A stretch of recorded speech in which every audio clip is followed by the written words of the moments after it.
back to Birds on a Film. I'm your host, Erica Leigh, and this is my co-bird, my co-host, Big Dustin Wilson. What's shaking? What's groovy? What's good with you? I got a lot of love for you. I got a lot of love for you, I got a lot bird. of names for you. Got a lot of names for you. Nah, I don't. But I'll tell you what we do got a lot of. We got a lot to talk about. We do. We have, Barbie.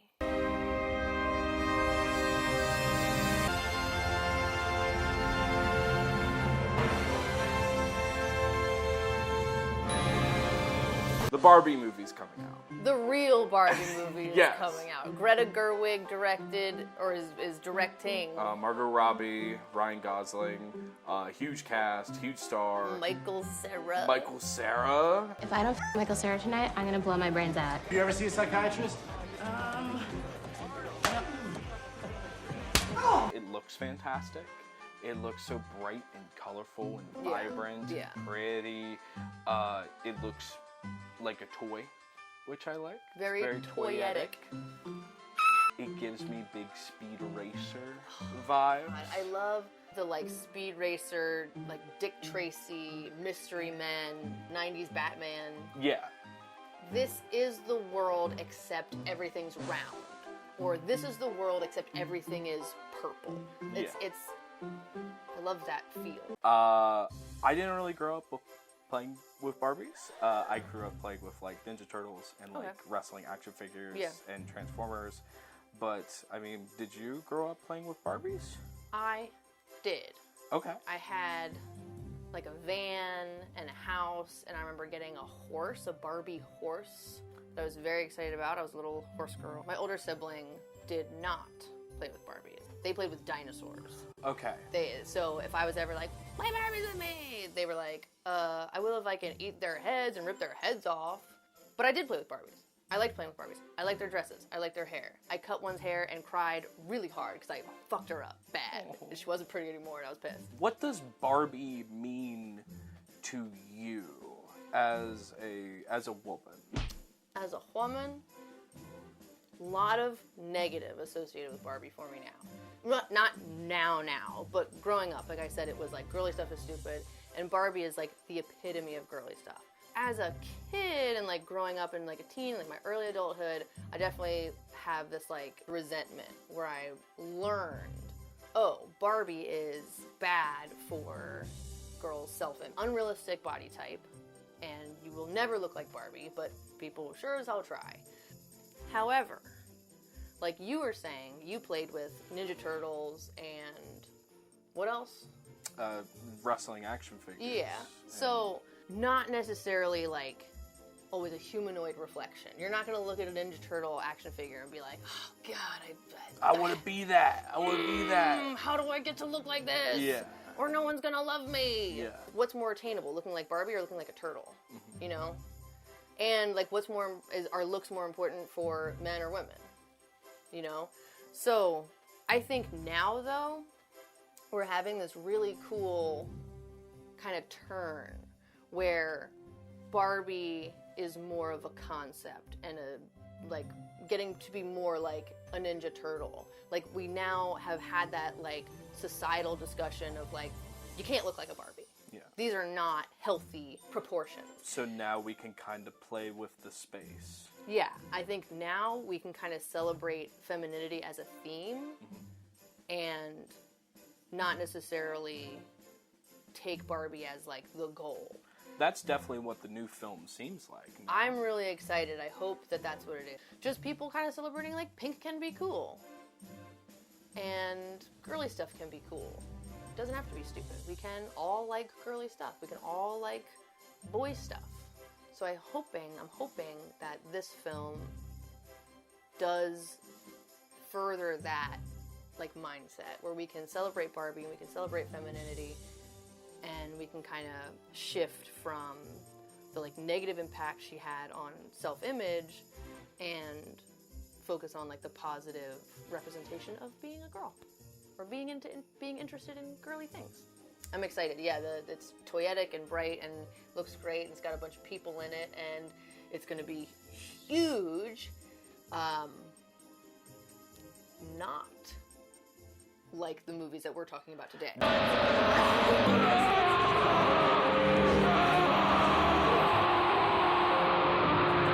No. I believe in order to look into Barbie's future, we must look back at the past to see its mistakes.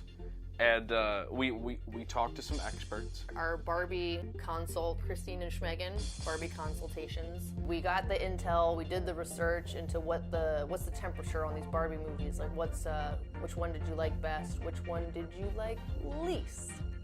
And it seemed pretty unanimous with... Say that again. It seemed pretty unanimous.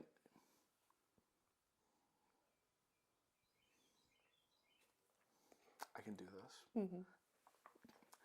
It seemed pretty unanimous. Unanimous? Oh my Christ. This is what it's like. It's like I have dyslexia in my brain. I'm like spelling it out in my head and I can't. Unanimous. Yes. Seemed pretty unanimous. Everybody was saying the same thing everywhere we looked. The best was Princess and the Pauper. Yep. The worst was Fairytopia. So I mean, both of these films are pretty bad. Yeah, but they were made for television or straight to VHS. Yeah. So obviously not blockbusters. They look like it's, and I don't want to disrespect a lot of the hard work that I'm sure a lot of the animators went through, but like a lot of this shit looks like a cutscene. Like I'm getting ready to play the next level and like. Yeah, at its best, they look like video games. Like the best scenes look like video games. The worst scenes were bad. Especially Princess and the Pauper being based around a seamstress, and they never quite figured out how to animate fabric. They're still trying to figure it out. It was bad. It was like a big square with like ripples in it, but it just looked like sheet metal. Like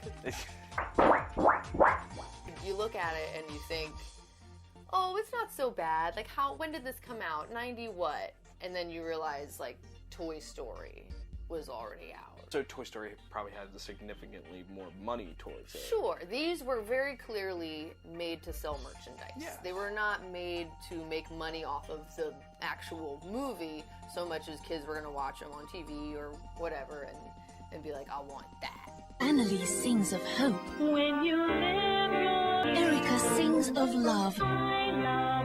Dolls sing 2 songs each. Dolls and playsets each sold separately. The first one that we watched was Princess and the Pauper. Yep.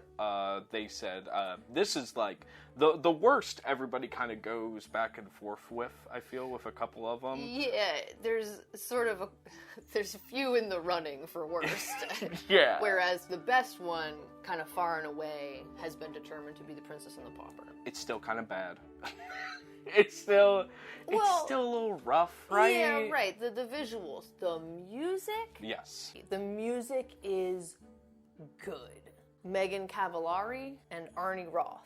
Both those people are highly accomplished. Video game, film, TV. Pop stars. I think Megan Cavallari wrote for, I forget who, but she's written some pop songs. Arnie is with like an orchestra. They had orchestras. They had an orchestra. For the 2 music. orchestras perform the score for this movie. And the singers are legit. They're fantastic. Incredible talents. Numbers are really fun. Yeah, the music is good. So Princess and the Pauper, it's based off the classic fairy tale. Princess trying to get married off to somebody, gets going into town with her boy, meets up with a pauper who's like a tailor, named Erica. It Whoa. was a sign. Yeah, very much. Also, I had to Google the word pauper. It means poor person. What? Princess and the poor person? Yeah, the princess and the beggar, the princess and the bum. The 1% and the rest. Basically. The top 1% is stealing all the piss and shit. But they meet up, they realize that they look a lot alike. And it's like, whoa, we look so much similar. That's crazy. And like, oh, we kind of want similar things, but it's kind of opposite. Like, I want to be rich and like have a better life, says the Pauper. Princess is like, I want to, like, do geology. Literally. She's like, I want to read science books all day. I don't want to do anything else. I want to read science books. But I'd rather be in my library reading science books all day. There's an evil man, Martin Short. Oh my God, Martin Short. Which, when we found out he was in this film, we screamed, and then he immediately had a musical number. Is that really me? In there, looking at me. Lucky me. Princess and the Pauper has, again, some visual issues. It doesn't look great. No. Like we said, not a lot of financial investment. But story. Like, a lot of heart. Can't really go wrong with the story. Well, I guess they could have, because they fucked up Fairytopia. That's fair. What's the matter, Elena? Jealous?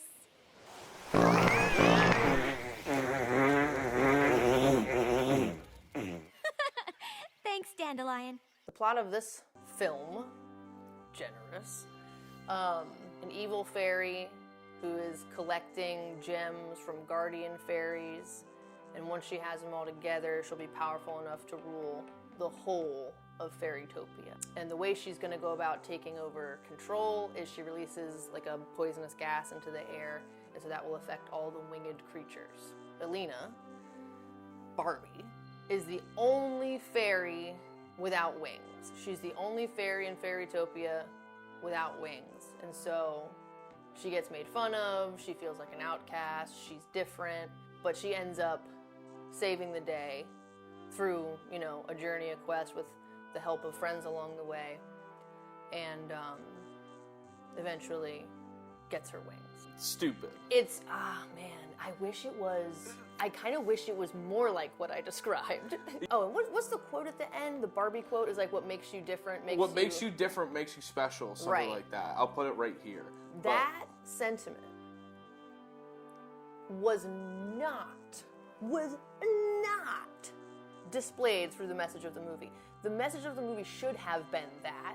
It should have been that the wingless Barbie has, you know, been traveling Fairytopia since she was a kid on foot, and so she knows every nook and cranny and can, like, make the trek that the other winged fairies couldn't because they don't know how to get wherever, right? Like, that could have been it. And also, the threat of the gas was, like, really inconsistent because it was like, okay, so does it just affect the winged creatures because they're up high? Because there are multiple scenes where Lena is on the back of a butterfly and they're flying up high and nobody's affected by the gas. No. So what's the deal? Does it hurt them or not? At the very end, like I said, she gets her wings. And it's like, okay, so the message of the movie is actually, no, what makes you different is bad because you want to be the same. And here's your wings, there you go, congrats, now you're the same as everybody else. And I feel like that's so odd to teach to girls, right? Because, like, if the whole thing was like, oh, I just want the wing, why does the plot have to do with the creatures being disposed of that have wings, right? It is so odd. I don't need your wings, Laverna. I have wings. So, the merman. You know what I say to myself on days like today? Prince Nalu, you've got it good. I'm just going to come out and say it. It's a pervy thing. It's a creepy thing. I think if you track down the writer who conceptualized the merman and the scene, he'd be in jail now for sex crimes. Some of us were trying to... Oh, hi. I think it's one of those things that people don't like to talk about, but adults writing children's movies often insert their worldview. The idea that women are for sex and men are in control of every situation. That's how it feels to me. You might say, Erica, that is a wild read. That you are going way off the plot here. That's not indicate. I think it is. No, I feel like you have to do that when you're trying to. I feel like you have to do that when you're trying to look more into something, right? I feel like it's okay to point out that stuff because that stuff objectively is in kids media. It is. All the time. Nickelodeon foot stuff. Yeah, sometimes for the better, like small little. No wait, Weird segue. no wait, no stop. Confirmed. Dustin into Stop! footstuff. Stop recording. Sometimes for the good things when there's like subliminal messaging of like nowadays where it's like the Loud House has like a queer parent on the show. Woke media. It's fine. Woke mindset. Because it's showing kids where it's like, hey, these are normal things. Then you have something like The Mermaid, like, as you're saying, kind of enforces gender roles, right? Yeah, there's that reflection of like the adult world into the children's media. Mm-hmm. And, you know, I guess if you agree with the worldview, what's the problem, right? Like you're saying, you know, like, you think there are some like nice lessons being taught and higher level concepts being introduced into children's media. So I guess someone across the aisle would say, that's disgusting. That's disgusting. That's fucking disgusting. Their moms love each other? That's fucking disgusting. I hope one day we'll meet again. Stop it. I think what Princess and the Pauper does significantly better than Fairytopia is tell a simple story. As opposed to Fairytopia, where I feel like we are all over the place. Fairytopia seemed to be pretty bad, and I thought it looked better, which I think might be a controversial take. I thought it looked better, overall. Princess and the Pauper has this, like, weird issue where, like, we're vibing with the main plot, we're moving along, it's going quick, and then they have these cute little animal sequences. And it's so goddamn annoying to me. Yeah, first of all, the animals talk. Enjoy it now, sister, because it ain't gonna be yours much longer. As a child, I think I would have loved. I was just about to say, like, do you, like, would a kid like this? I think so. I think, like, the one cat is, like, real prissy and prim, kind of a bitch, and then the other cat thinks it's a dog. Who left this mangy beast in here? And then Preminger has his own dog. Oh yeah, the who's poodle. a poodle with a Brooklyn accent and a gold tooth. Lose a tooth, Midas. My tooth? No, not my tooth! The whole subplot of the animals is really weird. Oh yeah, then there's just a horse named like El Jefe. Hervé. He's Yeah, French. something Hervé. like that. He's French. Why did I say that exactly the same 2 times? Oh, don't tell me she's in there. Right? I will not tell you. The animal subplot is probably the reason that this movie was 90 minutes instead of 70. Oh my god, that's They threw fair. in talking animals to have a whole second, you know, Gotta fucking do something. storyline. Standing cat is ready. Seraphina, stunt test take 1. Can you get my agent on the phone? Bibble. I fucking hate Bibble. We do. I hate Bibble so much. I- Everybody loves Bibble. Yeah, I loved Bibble. I You're posted. stupid. I'm not stupid. I'm not stupid. There's no way. Bibble is fucking annoying. Bibble is the minion of this movie. No, okay, stop. He's We need to stop round, this and shit. He's cute and he's fluffy and he's got He Sully. literally- He's the same colors as Sully from Monsters Inc. And he goes. That's why he's annoying.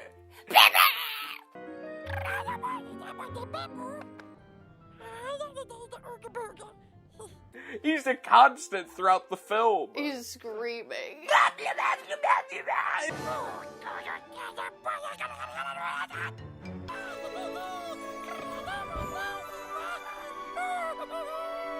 Guttural, raw voice coming out of Bibble. Fucking annoying. I love him. I like me some minions. I do. It's shown on this show. Fake. That's annoying. You're crazy. Fake. If you don't like Bibble, you don't like It's because me. you're annoying. There you go. The truth comes The out. truth comes out. I'm so hurt. I think she's annoying. Who would have known? roasted me. I'm kidding. I think you're very pleasant. Oh, shut it. Bibble, you're a genius. We have to ask, do these two... I mean, we don't do separately. We do them together. Oh, together? Together. I gotta say, the stench of Fairytopia overwhelms Martin Short's And there's to me, there's an undeniable... It's just some shit right in Princess and the Pauper that I can't look away from. A fly in the ointment. Yes, exactly. And I'm like, I don't know if I should do that anymore. The music is so good. Yes. Yeah, just listen to the music. Just listen to the music. Don't watch it. It's fine. It's fun. Get ready for Barbie, though. 2023. Yeah. So the official ruling is they don't honk. Do not honk. Fairytopia, Princess and the Pauper, Mattel. I'm sure you sold some toys off these bad boys, but there's no noise coming out of the nest. Nope. Could you do your, could you talk about it?